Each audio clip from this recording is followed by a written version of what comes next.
Hello friends, I Dr. Praveen Chauhan, Assistant Director Academic NIOS, welcome you all to this live program. Friends, as you know, in this program we bring to you discussion on various vocational education courses. In this series today we will be discussing about our very popular course on dress designing, and today's our topic of discussion would be Introduction to Sewing Machine. For this, we have with us our subject matter expert for today, Dr. Nidhi Gupta, who is Assistant Professor with Delhi University in the Department of Home Science. Welcome to the studio, ma'am. Thank you, Dr. Chauhan, for the nice introduction. Hello, learners. I welcome you to the NIOS program. आज के हमारे कार्यक्रम का topic है introduction to sewing machine.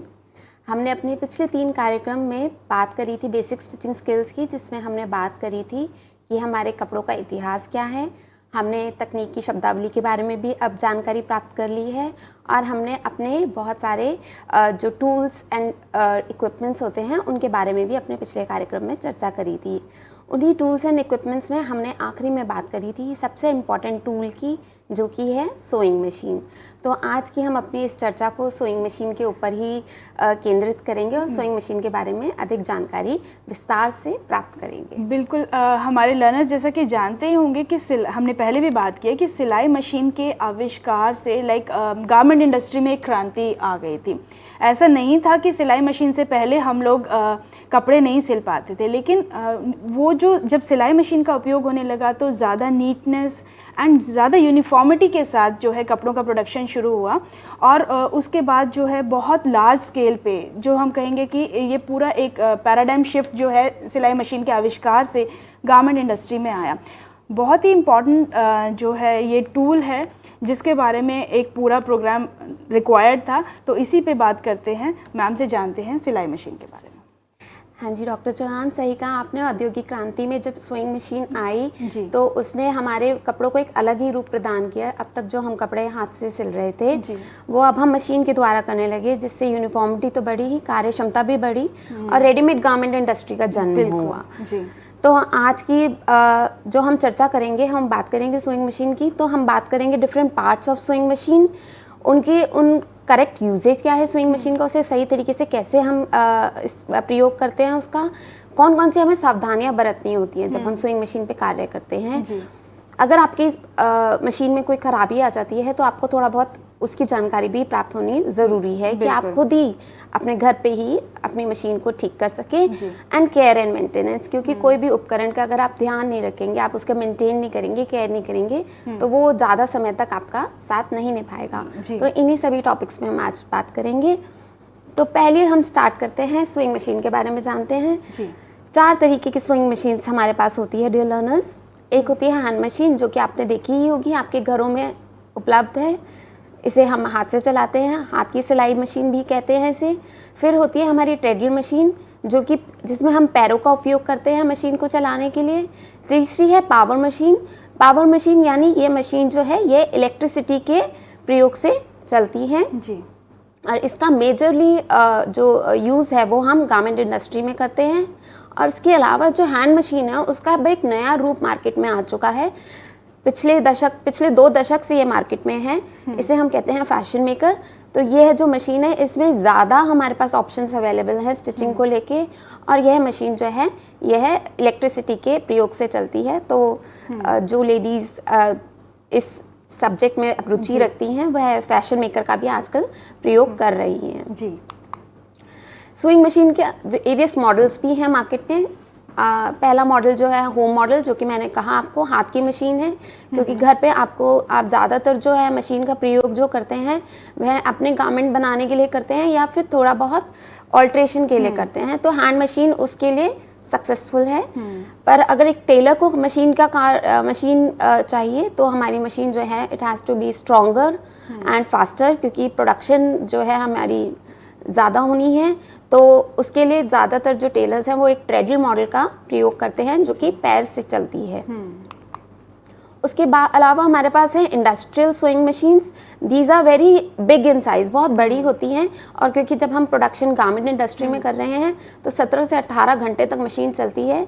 तो उस चीज़ को ध्यान में रखते हुए इन मशीनों का निर्माण किया गया है। और यह मशीन जो है इलेक्ट्रिसिटी से चलती है और इनकी स्पीड काफ़ी ज़्यादा होती है जी।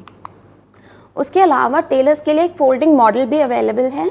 फोल्डिंग मॉडल का यह फ़ायदा है कि इसमें जब आपका कार्य ख़त्म हो जाता है तब आप इस मशीन को नीचे करके, there is a box below the table, आप इस मशीन को नीचे करके फोल्ड करके रख सकते हैं and then the table can be used as a normal table for doing any other work. तो जिन लोगों के पास जगह का अभाव है वह इस तरीके के मॉडल का भी प्रयोग कर सकते हैं जी। जी बिल्कुल, ये सभी प्रकार की मशीनें मार्केट में बहुत आसानी से उपलब्ध हैं। जैसी भी हमारी आवश्यकता होगी उस हिसाब से हम अपना सिलेक्शन मशीन का कर सकते हैं। तो अगर जो हमारे लर्नर्स हैं प्रोफेशनल तरीके से इसमें आगे बढ़ना चाहते हैं तो डेफिनेटली वो दूसरे मेक की तरफ जाएंगे जो कि ज़्यादा स्ट्रॉन्गर मशीन्स हैं उसके लिए। और इसके बाद हम मशीन जो है मैम बहुत ही कॉम्प्लिकेटेड एक जो है ना मशीन लगती है, तो इसमें कितने पार्ट्स हैं, कितने डिफरेंट पार्ट्स हैं, उनके क्या फंक्शंस हैं, इसके बारे में भी आप हमें बताएं। जी जी हाँ डॉक्टर चौहान, बहुत सही कहा आपने। मशीन जो है एक दिखने में बड़ा ही कॉम्प्लिकेटेड इक्विपमेंट लगता है। yes. और इसके लिए फिर हमारे लिए इसे प्रयोग में लाने से पहले बहुत ज़रूरी है कि हम इसके डिफरेंट पार्ट्स के बारे में जानें कि वो क्या है, उनका क्या क्या पर्पस है और उन्हें कहाँ कहाँ पे उनका यूज़ होता है। तो जैसा कि आप स्क्रीन पे भी देख सकते हैं, सुइंग मशीन के जो हैं 4 पार्ट्स में हमने उसे डिवाइड किया है आपकी समझ के लिए। पहला सेक्शन है जो कि हम डिस्कस करेंगे वो है फ्रंट सेक्शन, यानी आगे का भाग। देन हमारी मशीन का एक बीच का भाग होता है मिडिल सेक्शन, एक हैंडल सेक्शन होता है और एक मशीन के नीचे का निचला हिस्सा होता है इनर सेक्शन। तो इनके बारे में बात करेंगे डिटेल से।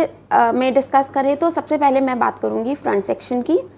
फ्रंट सेक्शन में हमारे 9 डिफरेंट पार्ट्स होते हैं। इनके अलग अलग नाम हैं, थोड़े से टेक्निकल हैं, पर जैसे जैसे आप इनका प्रयोग समझते जाएंगे तो आपको ये नाम भी ज़्यादा मुश्किल नहीं लगेंगे और बहुत आसानी से आप इनका इस्तेमाल अपनी आम भाषा में करने लगेंगे। तो हम बात करेंगे प्रेशर बार की, प्रेशर फुट की, प्रेशर फुट बार लिफ्टर की, नीडल बार की, क्लैम्प की, thread tension device, take up lever, needle plate and feed dog. जी। तो सबसे पहले मैं आपको बताऊंगी कि प्रेशर बार क्या होता है, प्रेशर फुट क्या होता है और प्रेशर फुट लिफ्टर क्या होता है। तो प्रेशर बार जो है वो एक छोटा सा इक्विपमेंट है, जैसा कि आप इस पिक्चर में भी देख सकते हैं। इसका मेन पर्पस ये होता है कि जब आपका कपड़ा हम सिलाई मशीन में लगाते हैं तो यह कपड़े के ऊपर एक प्रेशर बिल्ड करता है जिससे कि कपड़ा अपनी जगह पे रहे और इधर उधर ना हो और आपकी सिलाई ठीक से हो सके। प्रेशर फुट जो है वो प्रेशर बार से कनेक्टेड होता है। प्रेशर बार जो है वो आपके प्रेशर फुट पे प्रेशर एक्सर्ट करता है और ये प्रेशर फुट जो है फैब्रिक को अपनी जगह पे होल्ड करके रखता है। जी। और तीसरा जो है सी, वो है pressure foot lifter. So pressure foot lifter का काम है जब भी आपको जब आप अपना कपड़े को स्विंग मशीन पे लगाते हैं तो कपड़े को लगाने के लिए आपको इस प्रेशर फुट को उठाना और नीचे करना पड़ता है। तो उठाने के लिए और नीचे करने के लिए आप इस प्रेशर फुट लिफ्टर का प्रयोग करते हैं। जी। नेक्स्ट है हमारा नीडल बार। नीडल बार जैसा कि आप पिक्चर में देख सकते हैं, इसका मेन पर्पस होता है नीडल को होल्ड करना। जो नीडल जो सुई है हमारी मशीन की, जो सुई है उसे होल्ड करता है। और ये नीडल बार जो है हमारे टेकअप लीवर से कनेक्टेड होता है ऊपर से। तो जैसे जैसे मशीन चलती है इस नीडल बार का पर्पस होता है ऊपर नीचे का मोशन प्रोवाइड करना। तो ये नीडल को नीचे ऊपर का मोशन प्रोवाइड करता है और नीडल को होल्ड करके रखता है। उसके साथ ही होता है हमारा क्लैम्प। क्लैम्प जो है एक छोटा सा स्क्रू होता है जो नीडल बार पे होता है, और जब भी आपको नीडल को नीडल बार में इंसर्ट करना होता है आप इस क्लैम्प स्क्रू को अनस्क्रू करते हैं, लूजन करते हैं। देन आप अपनी नीडल को इसमें प्लेस करके इस स्क्रू को टाइट करते हैं और इसका मेन पर्पस यही है कि ये नीडल को नीडल बार में ठीक जगह पे होल्ड करके रखता है। बिल्कुल, तीनों ही पार्ट्स बहुत ज़्यादा इम्पॉर्टेंट हैं क्योंकि हम लोग जब मशीन चलाना सीखते हैं तो जो प्रोबेबली कपड़ा लगाना, उसको प्रेशर बार को ऊपर करना और फुट के नीचे कपड़ा लगाना, यहीं से शुरुआत करते हैं। बहुत अच्छे से आपने मैम एक्सप्लेन किया, आगे बढ़ते हैं।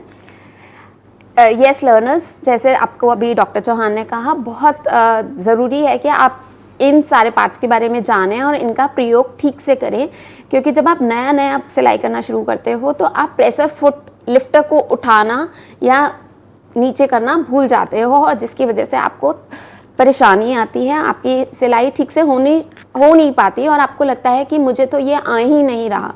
तो अगर आप इन पार्ट्स के बारे में ध्यान से पढ़ेंगे, इसकी ध्यान से जानकारी प्राप्त करेंगे, तो स्विंग मशीन एक ऐसा इक्विपमेंट है जो बहुत इजीली आप घर पे हैंडल कर सकते हैं और बहुत ही सुंदर गारमेंट्स अपने लिए प्रोड्यूस कर सकते हैं। नेक्स्ट हम मूव करते हैं थ्रेड टेंशन डिवाइस।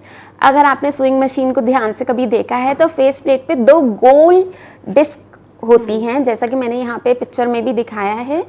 इसका मेन काम जो होता है थ्रेड की टेंशन को कंट्रोल करने का होता है। टेंशन यानी कितना उसमें तनाव है, वो यह डिवाइस जो है वो डिसाइड करती है। तो अगर आप इसे क्लॉकवाइज डायरेक्शन में, जैसे कि आपकी घड़ी मूव करती है उस डायरेक्शन में मूव करते हैं, तो थ्रेड टेंशन जो है इंक्रीज हो जाती है, यानी कपड़े में धागे में तनाव जो है बढ़ जाता है। और अगर इसे आप एंटी क्लॉकवाइज मूव करते हैं तो वो तनाव जो है रिलीज हो जाता है, धागा जो है लूज हो जाता है।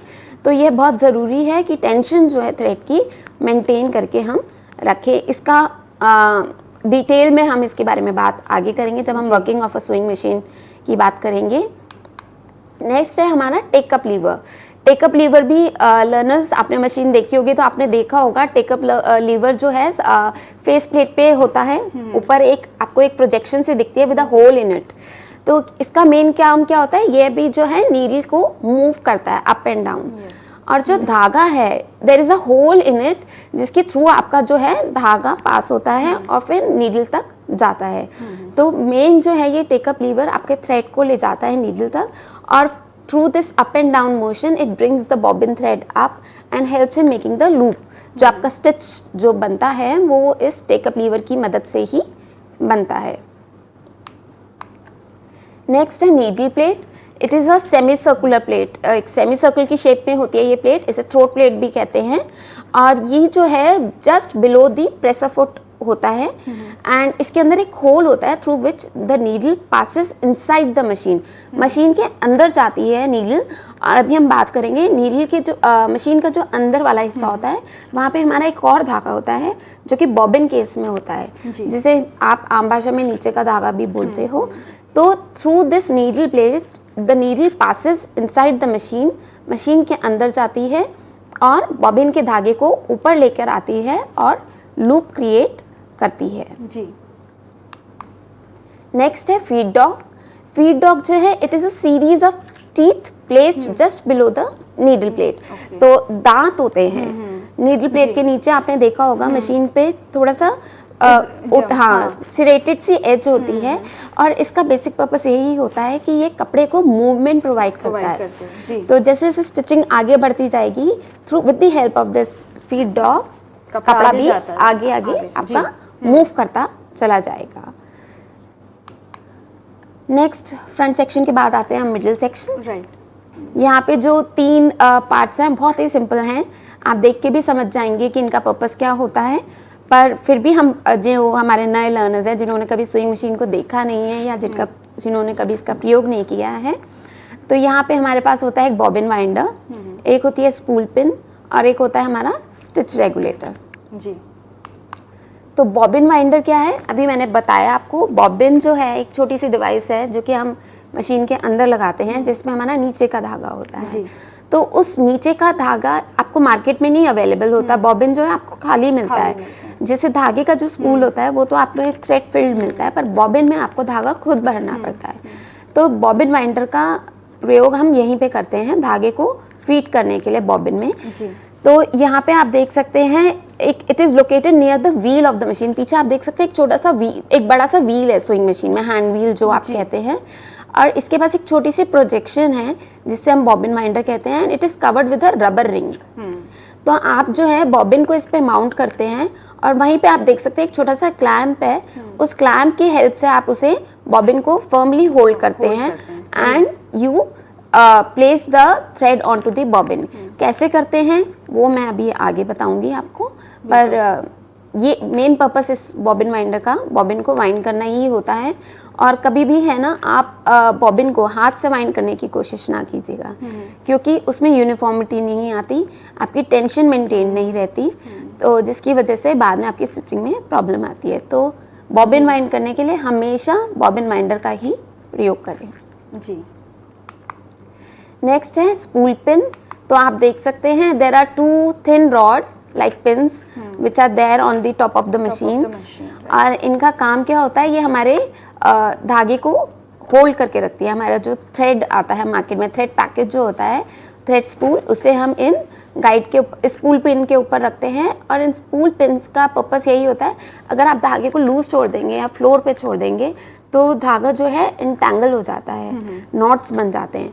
सो to avoid that we make use of these spool pins. और इसी के ऊपर आप अपना थ्रेड का स्पूल जो है प्लेस करते हैं सो दैट आपके धागे की टेंशन भी मेंटेन रहे and there is no entanglement of the thread also. बिल्कुल, बहुत ध्यान से हमारे लर्नर्स इन सारी चीज़ों को समझते रहें, क्योंकि बाद में हर प्रोसेस में इवन जो धागे की मूवमेंट होती है, जो धागे को हम पूरे सिलाई में मशीन में जो हम पिरोते हैं, ये सारे पार्ट्स आई थिंक एक एक करके उसमें उनको इम्पॉर्टेंट होंगे। और कई बार क्या होता है कि लर्नर्स को पार्ट्स के बारे में मालूम है लेकिन जो इनके टेक्निकल नेम्स जो हम नॉर्मली बोलते हैं वो नहीं पता होता। तो इसलिए भी बहुत इम्पॉर्टेंट है कि बहुत अच्छे से फोटोग्राफ्स के द्वारा मैम आपको बता रहे हैं, तो आप ध्यान से इसको समझते रहें और सीखते रहें।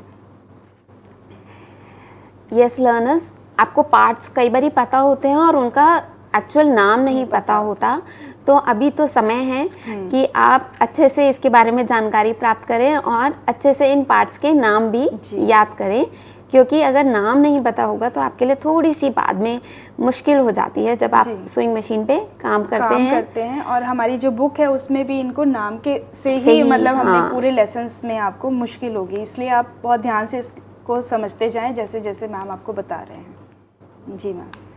और तीसरा पार्ट जो हमारा मिडिल सेक्शन में होता है वह है स्टिच रेगुलेटर। तो लर्नर, स्टिच रेगुलेटर का मतलब है आप अपने स्टिच का साइज़ बहुत छोटे से बहुत बड़ा भी रख सकते हैं। तो कई एप्लीकेशंस में हमें बड़ा स्टिच साइज़ चाहिए होता है और कई जगह हमें स्टिच साइज़ जो है बहुत छोटा रखना पड़ता है। तो आप देखेंगे यहाँ पे नंबर्स मार्क्ड हैं, तो depending on the number of the stitch, depending on the size of the stitch, आप अपने देयर इज़ अ स्क्रू जिसे आप लूज करके उस स्क्रू को उस नंबर के पास ला सकते हैं, then you can tighten it और उसके अकॉर्डिंगली आपका स्टिच का जो साइज़ है वो आप आराम से चेंज कर सकते हैं। एंड इन द मशीन्स, जो हैंड मॉडल जो है आपका, उसमें एक ऑप्शन होता है रिवर्स मशीनिंग का।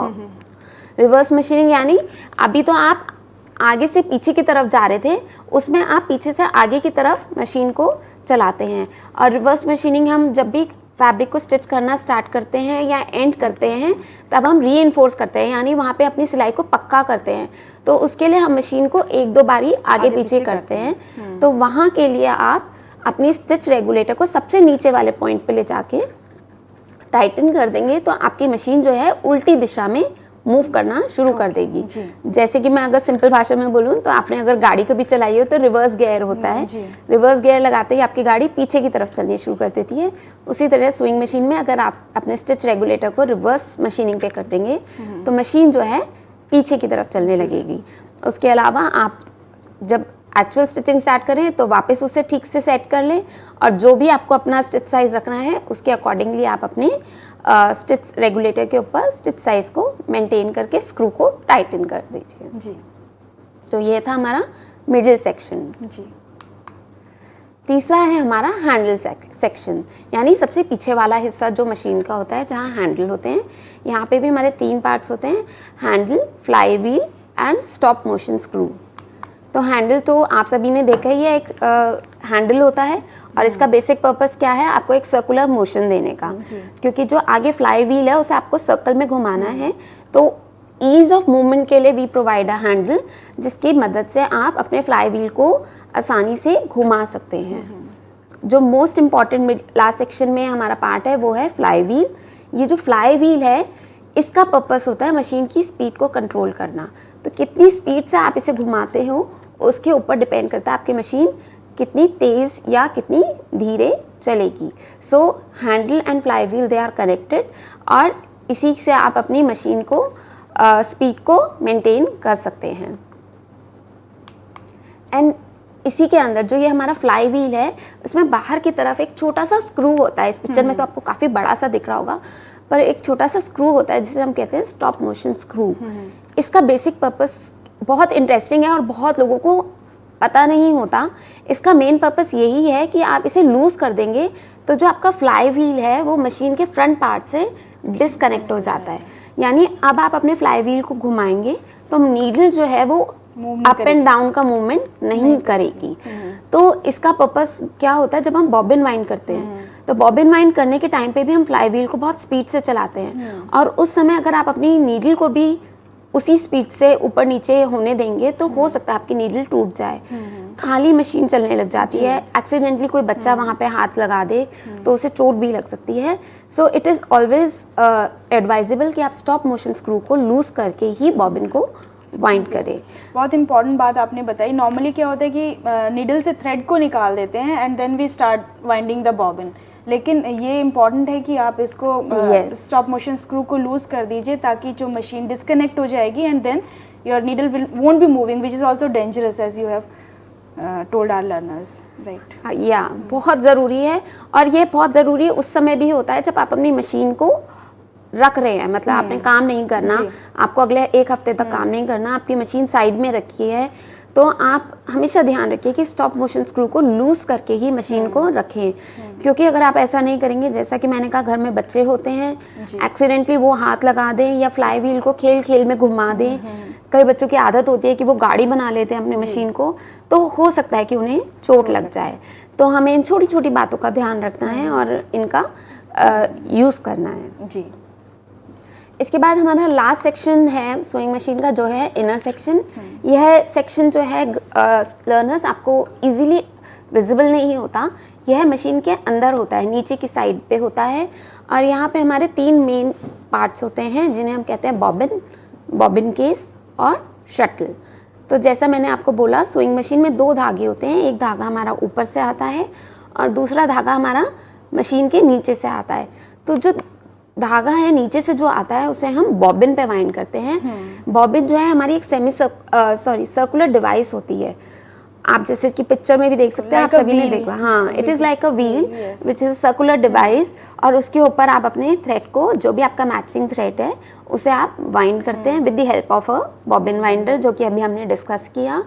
और इस बॉबिन को हम, एक बॉबिन केस होता है उसके अंदर प्लेस करते हैं जी।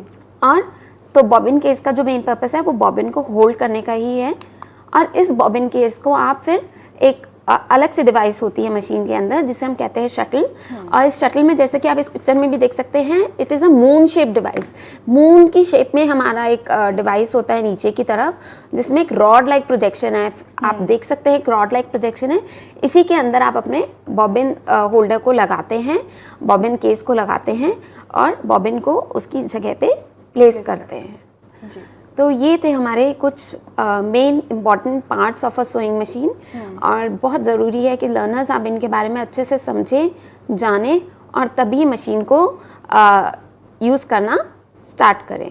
बिल्कुल, सारे पार्ट्स को बहुत डिटेल में आपने देखा, जितने 4 सेक्शंस में डिवाइडेड थी, जो अगर हम for the ease of understanding, और जैसे कि सभी पार्ट का एक पर्पस है और बहुत ज़रूरी है कि हम उस पर्पस को ठीक से समझें। कई बारी जानकारी के अभाव में हम उनका सही उपयोग भी नहीं कर पाते। जैसे कि शायद सभी लोग नहीं जानते होंगे, जैसे कि बताया कि स्टिच रेगुलेटर को अगर हम बिल्कुल नीचे कर दें तो हमारी मशीन जो है रिवर्स मोशन में आ जाती है। और हमने बहुत बार देखा भी है, टेलर्स को अगर हम देखते हैं कि जब भी स्टिच को स्टार्ट करते हैं तो टू रीइंफोर्स वो आगे पीछे 2-3 बार उसको करते हैं, और जब स्टिच ख़त्म करते हैं सो दैट वहाँ से वो अनरेवल ना हो और हमारी जो सिलाई है वो मजबूती से कपड़े को बाइंड करके रखे। तो ये सभी पार्ट्स के बारे में हमने समझा है, और अब हम जानते हैं कि सिलाई मशीन की वर्किंग किस तरह से होती है, किस तरह से ये सारे पार्ट्स कंट्रीब्यूट करते हैं कि हम एक स्टिच्ड फैब्रिक देख पाते हैं जी। हाँ जी लर्नर्स, तो आज अभी आपने बात करी parts of a sewing machine, आपने, मैं आशा करती हूँ, अच्छे से सारे पार्ट्स को समझा होगा। अब हम आगे चलते हैं और बात करते हैं working of a sewing machine की, कि मशीन कार्य कैसे करती है। तो सबसे पहला जो चीज़ आप जब मशीन को स्टार्ट करते हैं तो है, आपको यहाँ पर डॉक्टर निधि 1 मिनट रोकना चाहूँगी कि हम before we understand the working of a sewing machine, this is the time for our regular break. तो ब्रेक पर चलते हैं और आकर हम आगे अपने डिस्कशन को कंटिन्यू करेंगे। वैश्विक महामारी से जंग अभी है जारी, तो जब तक दवाई नहीं तब तक ढलाई नहीं। सरकार द्वारा जारी आदेशों का पालन करना जिम्मेदारी है हमारी। मास्क लगाकर निकलें घर से बाहर, 2 गज दूरी बनाकर करें नमस्कार, हाथों को धोएं दिन में बार बार, तभी सुरक्षित रहेगा कोरोना से देश और समाज। शिक्षा का जिम्मा NIOS का काम, घर से शिक्षार्थियों के लिए शिक्षा हुई अब आसान।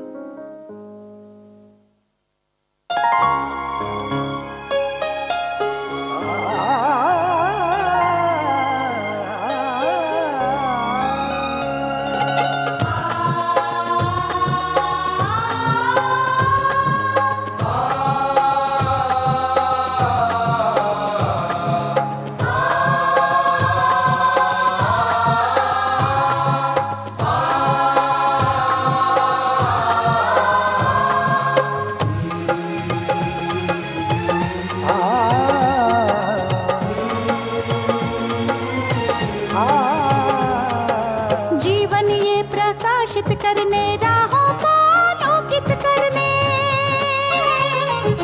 जीवन ये प्रकाशित करने, राहों को आलोकित करने, हम अपना दीपक स्वयं बने, हम अपना रास्ता स्वयं चुने, हम अपना दीपक स्वयं बने, हम अपना रास्ता स्वयं चुने। जीवन ये प्रकाशित करने, राहों को आलोकित करने।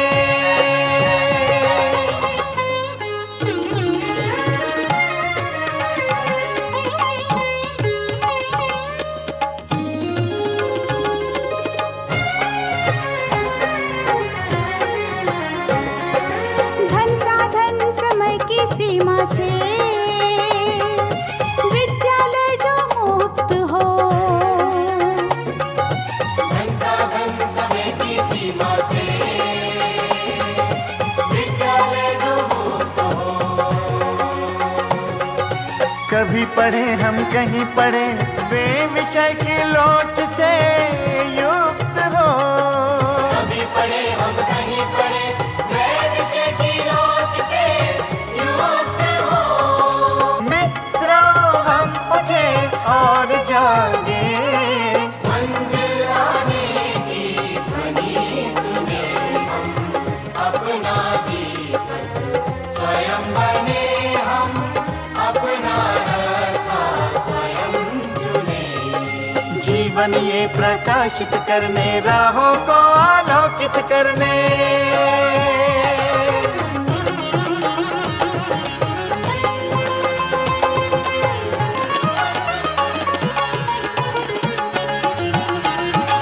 राष्ट्रीय मुक्त विद्यालय का है द्वार खुला सबकी खातिर। शिक्षा परीक्षा का अवसर एक बार ही क्यों मिलता फिर। शिक्षा और परीक्षा का अवसर एक बार ही क्यों मिलता फिर। दुनिया में इसके केंद्र बात, कोई मन चाहा केंद्र चुने, हम अपना दीपक स्वयं बने, हम अपना रास्ता स्वयं चुने। कोई मन चाहा केंद्र चुने, स्वयं बने, हम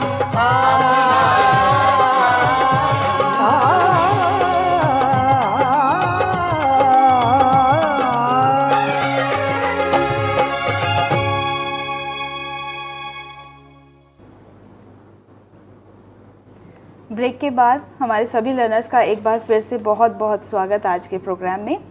दोस्तों, जैसे कि आप जानते हैं कि आज हम चर्चा कर रहे हैं हमारे ड्रेस डिज़ाइनिंग कोर्स के अंतर्गत introduction to sewing machine topic पर। हमारे साथ हैं डॉक्टर निधि गुप्ता, जो कि assistant professor department of home science, university of Delhi से हैं।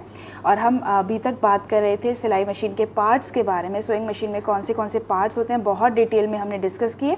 आगे बढ़ते हैं, अब जानते हैं कि किस तरह से सिलाई मशीन वर्क करती है, वर्किंग के बारे में। सो लर्नर्स, अब सोइंग मशीन को स्टार्ट करते हैं। सबसे पहला काम है कि हम नीडल को लगाते हैं मशीन के अंदर। तो नीडल को लगाने के लिए, जैसा मैंने अभी आपको बताया था, एक नीडल बार होता है। तो आप फ्लाई व्हील को जब अपनी तरफ मूव करते हैं तो वो नीडल बार सबसे अपनी मैक्सिमम पोजीशन में ऊपर की तरफ चला जाता है। तो आपको सबसे पहले नीडल बार को सबसे जो उसकी हाईएस्ट मोस्ट पोजीशन है उस पर ले जाना है। देन आपको क्लैंप को अनस्क्रू करना है, लूज करना है, जिससे कि आप अपनी नीडल को आसानी से इंसर्ट कर सकें। फिर जब नीडल को आपको इंसर्ट करना है तो जहाँ तक मैक्सिमम आपकी नीडल ऊपर तक जा रही है, जस्ट ट्राई कि आप अपनी नीडल को ऊपर तक ले जाएं और वहाँ पे ले जाके आप अपनी नीडल को क्लैंप की हेल्प से टाइट कर देते हैं। पर जब नीडल को लगा रहे होते हैं तो सबसे जो ज़रूरी चीज़ है ध्यान रखने की, हमने अपने पिछले कार्यक्रम में बात करी थी कि नीडल के 2 पार्ट्स होते हैं, एक राउंडेड पार्ट होता है और एक फ्लैट साइड होती है।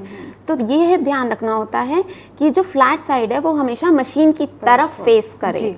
अगर आपने नीडल को उल्टा लगा दिया तो आपका, जब आप सिलाई करना स्टार्ट करेंगे तो बहुत सारी प्रॉब्लम्स आएंगी। सबसे पहली प्रॉब्लम तो यही हो सकती है कि आपकी नीडल ही टूट जाएगी।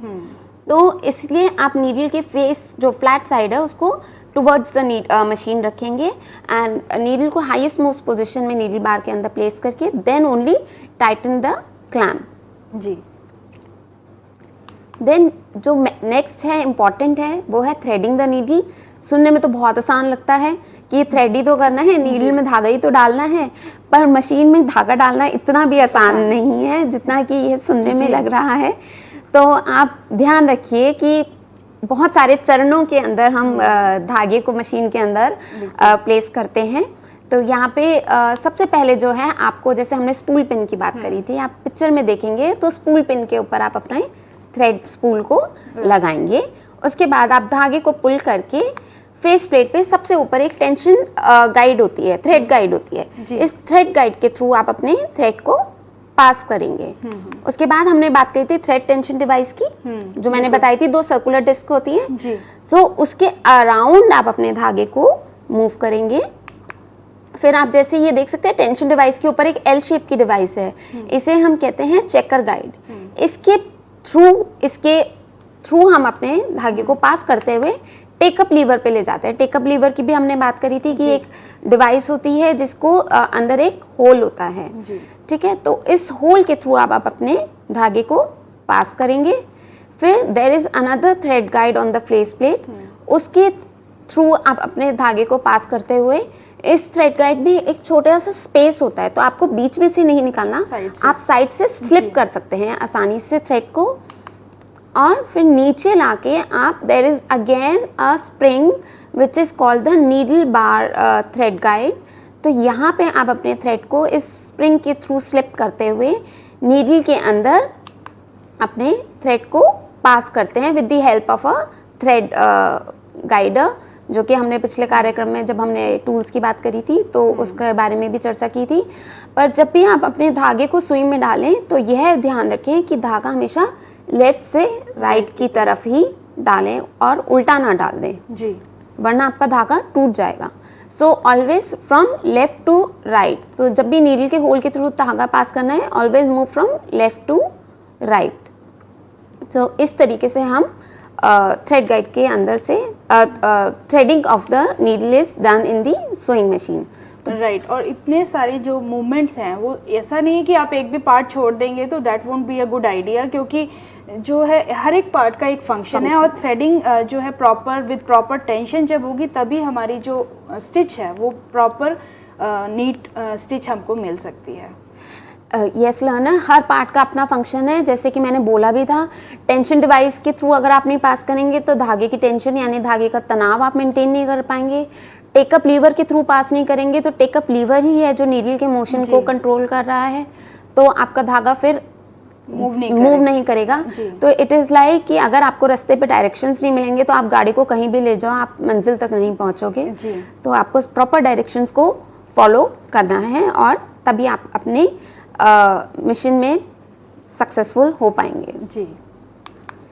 नेक्स्ट है winding the thread on to the bobbin. तो हमने बात करी थी बॉबिन की, जिसमें हमने बात करा था, अभी हमने देखा भी था बॉबिन क्या होता है। एक सर्कुलर डिवाइस होती है जिसके अंदर हम धागा मैनुअली खुद करते हैं wind. It is not available in the market. आपको वाउंड बॉबिन नहीं मिलता है, आपको खाली बॉबिन मार्केट के अंदर मिलता है। तो बॉबिन के अंदर धागा लगाना भी एक कला है अपने आप में। तो मैंने बताया था अभी आपको, स्टॉप मोशन स्क्रू को सबसे पहले आपको लूजन करना है, क्योंकि यहाँ पे जब आप बॉबिन भरेंगे तब आप मशीन को फिर से चलाएंगे। तो जब मशीन को आप चलाएंगे तो हम नहीं चाहते कि हमारी नीडल भी खाली चले, तो इसलिए स्टॉप मोशन स्क्रू को लूजन करिए, एंटी क्लॉकवाइज घुमाइए। स्क्रू लूज हो जाएगा तो मशीन डिस्कनेक्ट हो जाएगी। उसके बाद आप जैसे कि देख सकते हैं, स्पूल पिन पे आपने अपना थ्रेड स्पूल लगाया और उस धागे को पुल करके आप जैसे कि सेकंड पिक्चर में टुवर्ड्स राइट देखेंगे, एक नीचे एक छोटी सी थ्रेड गाइड है, उसके थ्रू अपना यान को, थ्रेड को पास करते हैं और फिर बॉबिन के अंदर हाथ से 4 to 5 वाइंडिंग्स आप अपने हाथ से बॉबिन के ऊपर करते हैं। And then this bobbin is placed on to the bobbin winder. Bobbin winder के बारे में हमने पहले भी बात करी थी, तो आप देख सकते हैं इस पिक्चर में बॉबिन वाइंडर के अंदर आपने अपने बॉबिन को लगाया and there is a clamp, जो थंब है वो क्लैम्प के ऊपर है। तो इस क्लैम्प की मदद से आप अपने बॉबिन को सिक्योर कर लेते हैं बॉबिन वाइंडर के ऊपर। एंड देन आप फ्लाई व्हील को धीरे धीरे अपनी तरफ मूव करते हैं एंड देन फुल स्पीड में आप मशीन को मूव करना स्टार्ट करते हैं और ऑटोमेटिकली जो आपका बॉबिन है वो फिल होना शुरू हो जाता है। तो जैसे ही आपका बॉबिन फिल हो जाएगा, आपकी मशीन जो है अपने आप स्टॉप हो जाएगी एंड देन आप धागे को काट के अपने बॉबिन को रिलीज कर सकते हैं। जी। उसके बाद जो नेक्स्ट स्टेप है वो है बॉबिन को बॉबिन केस के अंदर कैसे लगाना है और उसको फिर शटल में कैसे प्लेस करना है।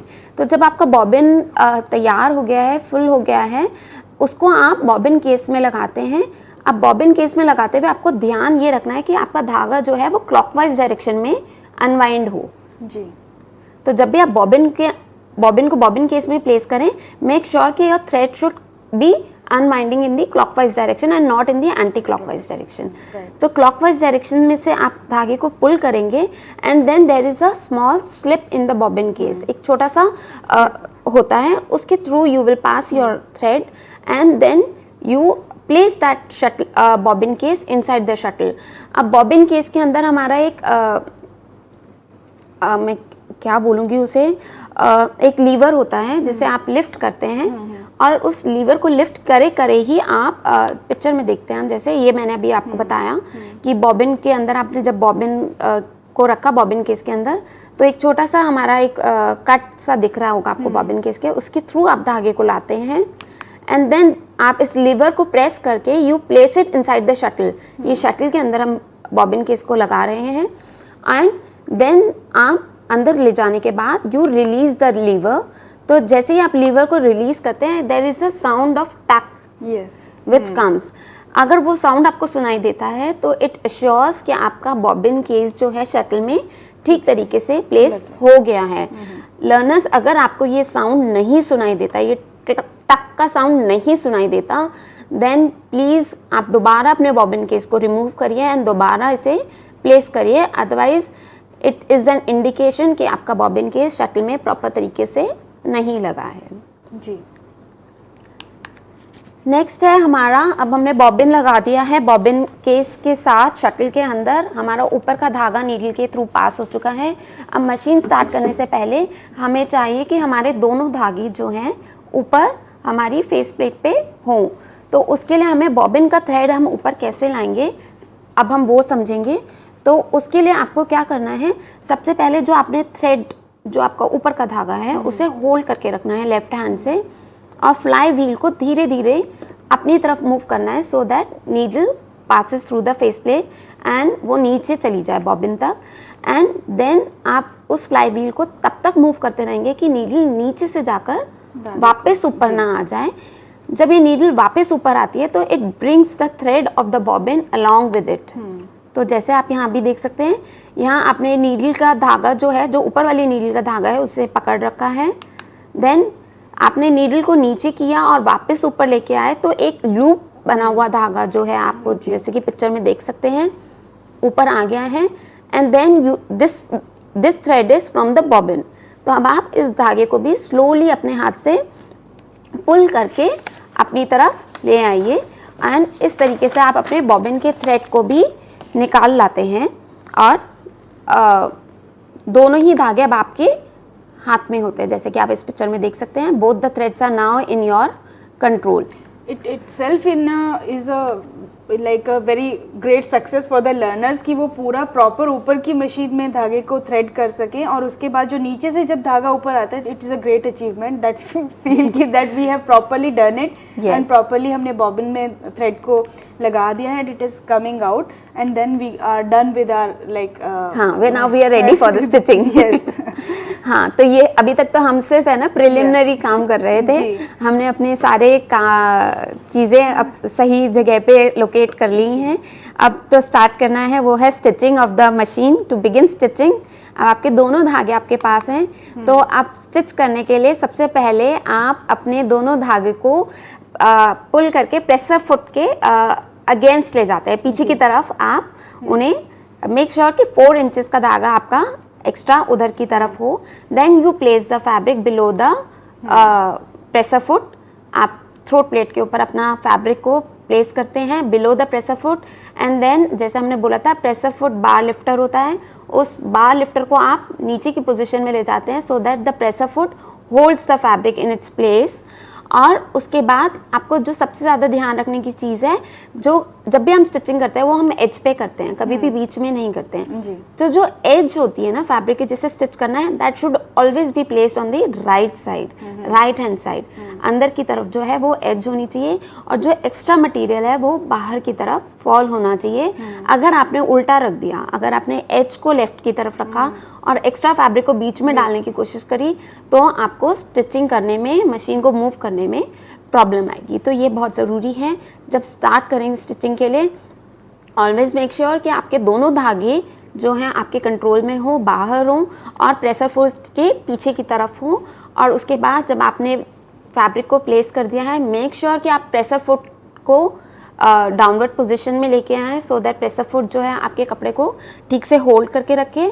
और उसके बाद जो एज है should be on the right hand side and not on the left hand side. और जब भी आप स्टिचिंग फिनिश कर दें, always cut the thread leaving 2 inches. बिल्कुल नीडल के पास ले जाके कट ना करें, हमेशा धागे को पुल करके 2 inches away from the needle you should be cutting. Otherwise वो थ्रेड निकल जाता है and then you again have to go through that process which threading के प्रोसेस आपको दोबारा करना पड़ता है जी। तो ये ही छोटी छोटी सी चीज़ें हैं डॉक्टर चौहान जो कि हमें बहुत ध्यान रखनी होती है। प्रिकॉशंस की मैंने बात करी थी कि मैं आपसे प्रिकॉशंस के बारे में भी, वैसे तो मैंने सारी प्रिकॉशंस को आपको जब समझाते हुए, पार्ट समझाते हुए, वर्किंग समझाते हुए बात करी है, पर एक बार ही कुछ हो सकता है कि हमने प्रिकॉशंस मिस कर दिए हों और एक बार ही री-इन्फोर्स करने के लिए, रिकैपिचुलेट करने के लिए एक बार हम फिर से चर्चा करते हैं प्रिकॉशंस के बारे में, सावधानियों के बारे में।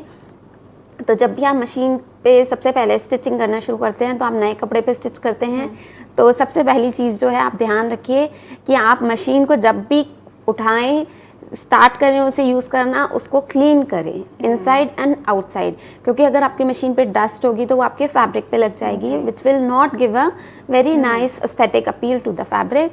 तो कोई भी चीज़ जब भी हम यूज़ करते हैं हम उसे क्लीन करते ही हैं, तो why not sewing machine also, चाहे वो साफ़ भी हो। It is always a good practice कि आप जब भी मशीन को स्टार्ट करें, उसे यूज़ करें, उसे हमेशा एक साफ़ कपड़े से डस्ट कर लें। उसके बाद जो सेकंड इम्पॉर्टेंट चीज़ जो हमें ध्यान रखनी है, हमने पिछले कार्यक्रम में बात करी थी कि जो थ्रेड का साइज़ है, थ्रेड का टाइप है और जो नीडल का साइज़ है वो कपड़े के अकॉर्डिंगली होना चाहिए। यानी फाइन कपड़ा है तो फाइन नीडल होनी चाहिए, मोटा कपड़ा है तो मोटी नीडल होनी चाहिए। तो वो बहुत ध्यान रखना है कि आप किस तरीके के कपड़े को सिलने जा रहे हैं, तो आप अपने नीडल को अकॉर्डिंगली चेंज करें और नीडल के अकॉर्डिंगली और फैब्रिक के अकॉर्डिंगली ही आप थ्रेड का भी सिलेक्शन करें। ऐसा ना हो ना कि बहुत ही आप गनी बैग को स्टिच कर रहे हैं और आपका थ्रेड है बहुत कॉटन का फाइन, तो वो तो उसको स्टिचिंग में अच्छे से स्टिच करेगा ही नहीं, वो तो फट जाएगा इजीली।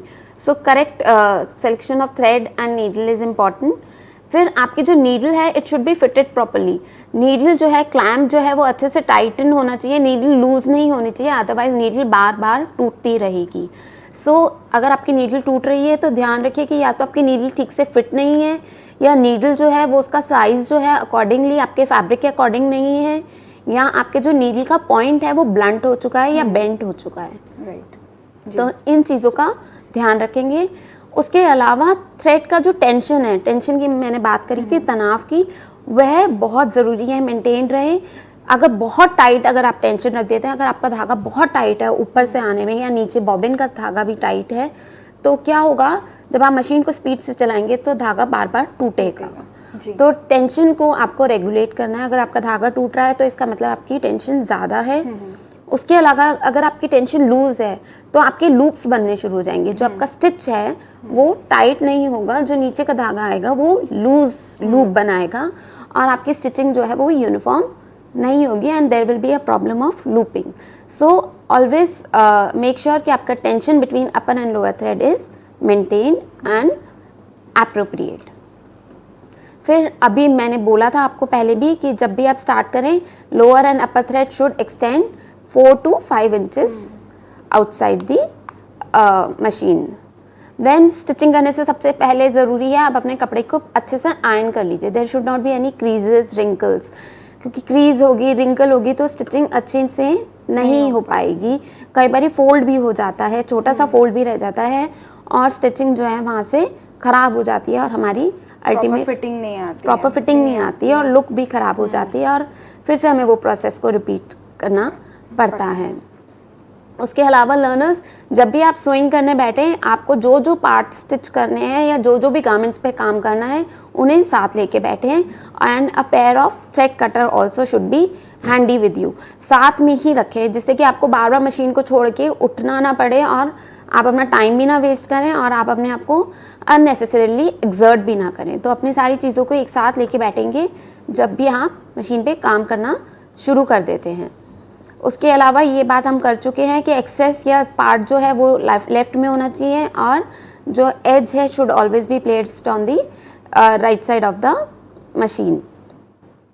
मशीन स्टिचिंग के टाइम पे आप कभी भी कपड़े को पुल ना करिए, खींचिए नहीं, क्योंकि उससे क्या होगा कि आपकी स्टिचेस जो है वो अनइवन हो जाएगी। So never pull the fabric when you are stitching it and hold the fabric 8 centimetre away from the needle. Needle के बिल्कुल पास अपना हाथ ना रखें, हो सकता है नीडल आपके हाथ पे ही लग जाए, प्रिक कर जाए। सो ऑलवेज मेक श्योर कि आपका हाथ जो है 8 सेंटीमीटर। बहुत कॉमन एक्सीडेंट है ये जो नॉर्मली जब बच्चे सीख रहे होते हैं तो हो जाता है। तो इट इज़ इम्पॉर्टेंट कि हम हैबिट ही अपनी ऐसी बनाएं कि थोड़ा दूर पे रख के ही हम स्टिच करें। जी राइट। उसके अलावा जब वुलन कपड़े के ऊपर स्टिचिंग कर रहे हैं या फिर प्रिंटेड फैब्रिक या फिर आपके कुछ स्लिपरी फैब्रिक होते हैं जैसे सैटिन है, तो हमेशा उसे कच्चा करें, सीधा मशीन के ऊपर ना लगाएं, क्योंकि उस समय अगर कोई प्रॉब्लम होती है तो दोबारा में स्टिचिंग को उधेड़ना और फिर से स्टिच करना में प्रॉब्लम होती है। रीइंफोर्समेंट की बात हम पहले ही कर चुके हैं कि हमें हमेशा सिलाई को शुरुआत में और आखिरी में रीइंफोर्स करना है। And after finishing the stitching अपने प्रेसर फुट बार लिफ्टर को उठाएंगे, उसी के बाद कपड़े को लिफ्ट करिए और धागे को काटिए।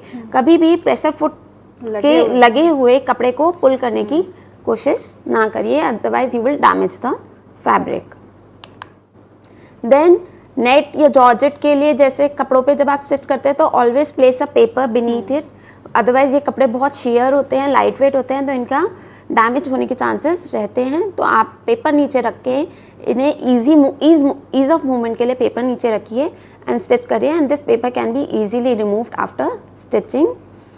And then when placing the bobbin in the shuttle, ये मैं पहले भी बोल चुकी हूँ, मेक श्योर कि आपको वो टक वाला साउंड ज़रूर सुनाई दे जिससे कि आपको पता चले कि आपका बॉबिन के शटल में प्रॉपरली लग गया है।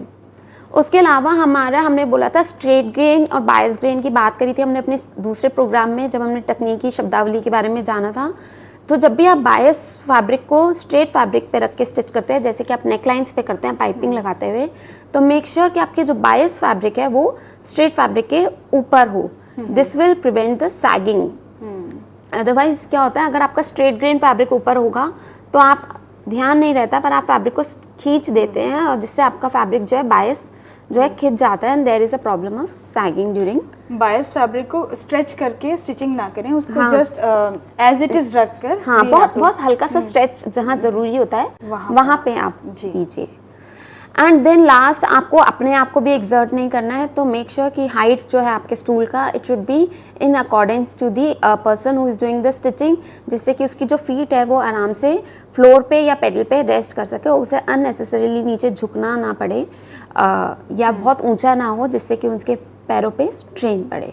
बिल्कुल, ये बहुत सारे प्रिकॉशंस हैं. आई थिंक कि जो लर्नर्स को लग रहा होगा कि ये पता नहीं कितनी सारी चीज़ें हमें ध्यान में रखनी है, but once you come into practice ये सारी एकदम नॉर्मल चीज़ें हैं जो आपको धीरे धीरे अपने आप ही यूज़ में आप मतलब आपके आती जाएंगी. और जैसे कि अभी हमने बताया कि जैसे मैम ने बताया कि स्टिच की रेगुलेटर की बात की थी, उसके रिलेटेड भी यही प्रिकॉशन है. आई थिंक कि जिस तरह का फैब्रिक हम ले रहे हैं तो हमें स्टिच साइज़ भी अपना शायद उसी हिसाब से रेगुलेट करना चाहिए.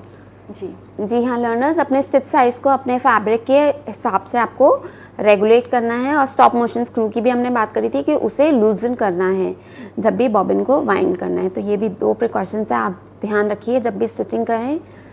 उसके बाद हम बात करते हैं केयर एंड मेंटेनेंस की. मशीन पे जब हम काम कर रहे हैं तो ज़रूरी है हम उसकी केयर भी करें, उसे मेंटेन भी करें. तो आपको मशीन को क्लीन करना है. क्लीनिंग 2 तरीके से होती है, cleaning from outside and cleaning from inside.